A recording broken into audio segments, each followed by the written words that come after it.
জীবনানন্দ দাশের রূপসী বাংলা কাব্যগ্রন্থ থেকে একটা কবিতা পাঠ করে শোনাচ্ছি। কবিতার নাম ভেবে ভেবে ব্যথা পাবো। ভেবে ভেবে ব্যথা পাবো, মনে হবে পৃথিবীর পথে যদি থাকিতাম বেঁচে, দেখিতাম সেই লক্ষ্মী প্যাঁচাটির মুখ, যারে কোনোদিন ভালো করে দেখি নাই আমি। এমন লাজুক পাখি, ধূসর ডানা কি তার কুয়াশার ঢেউয়ে ওঠে নেচে। যখন সাতটি তারা ফুটে ওঠে অন্ধকারে, গাবের নিবিড় বুকে আসে সে কি নামি। জিউলির বাবলার আধার গলির ফাঁকে জোনাকির কুহকের আলো ঝরে নাকি। ঝিঝির সবুজ মাংসে ছোট ছোট ছেলে মেয়ে বউয়েদের প্রাণ ভুলে যায়। অন্ধকারে খুঁজে তারে আকন্দ বনের ভিড়ে কোথায় হারালো।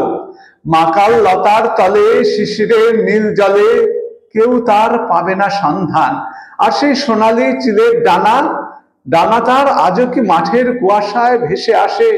সেই ন্যাড়া অসথের পানে আজও চলে যায় সন্ধ্যা সোনার মতো হলে। ধানের নরম শীষে মেঠো ইঁদুরের চোখ নক্ষত্রের দিকে আজও চায়।